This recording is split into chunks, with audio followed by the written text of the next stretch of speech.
Share some real special poetry with you. You all give a round of applause for Mr. Waddie Mitchell.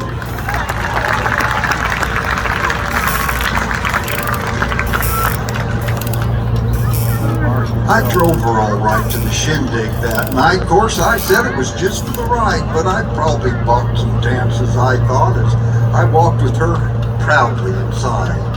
I paid our way in, we got our hands stamped, and then I was ready to go shake her leg, but we were met by some guys with stars in their eyes before I'd hung my hat on a peg. One asked, "May I, ma'am?" She offered her hand, so I waved as they went off to dance, and though she'd gone off with him, I still thought with a grin, won't be long now till I get my chance.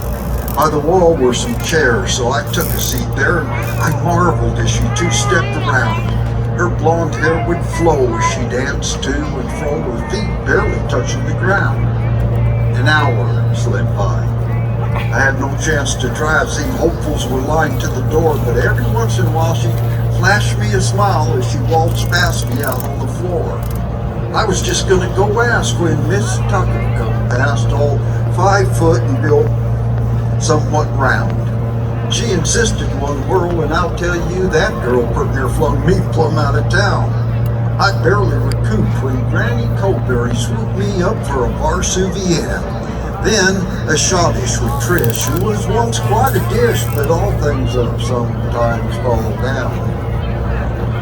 It was becoming apparent that with her full card, I daren't even dream of a dance with her. Besides, why would she want to waste time with me when I was just one night chauffeur? So except for one trip to the truck for a nip, I demoted myself to wallflower. I watched 2 flasks abused and 1 fight defused. Miss Tucker make cowpunchers coward. Seems I sat there for days. And though I tried different ways, I couldn't get close to her at all. I don't know what I expect. I guess that's what you get when you come with the bill of the ball. Wished I'd stayed at the ranch when the band yelled, "Last dance!" When I turned to see standing right there by a whole herd of men doing their best to crowd in was that gal with the pretty blonde hair. She winked me her charm, took hold to my arm. All them fellers were sure looking sad when she said through the noise, "I'm real sorry, boys, but the last dance, I saved for my dad."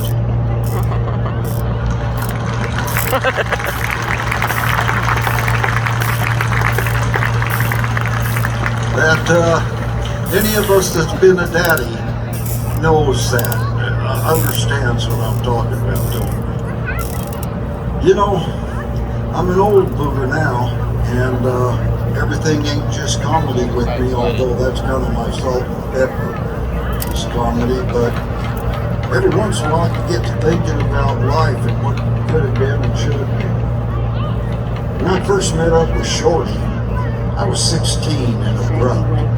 I'd been raised around cows and horses, thought I knew which way was up. I landed a job on the 7S. I'd hired out to Buckaroo. I was to pull out with the wagon. Shorty Daniels was on the crew. He was old already, little, thin, and unassuming.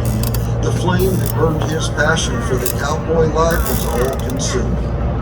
And I can't help but remember as I stand here and reflect how that man who wore the Blanchard spurs had gained that crew's respect. At night sometimes, he talked about his mother, school, and home.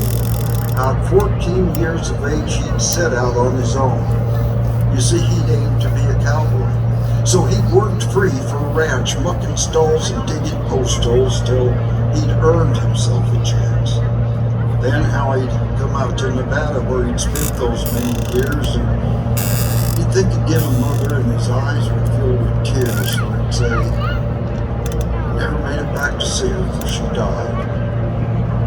Damn, I could have seen her, but I didn't really try." And if that fella's name come up in a story later on, Shorty'd pause and blink a tear and say, "I really should have gone." In the paper yesterday, it hurt me when I read that Shorty Daniels passed away while sleeping in his bed. I got them feelings that you get when a partner's soul's been freed. I knew we lost another of the last few of the breed. Oh, I'd heard how Shorty had been sick and wasn't doing well. I figured I was going to take some time, go visit him a spell. Well, I never made it before old Shorty died. Damn. I could have seen it. I didn't really try.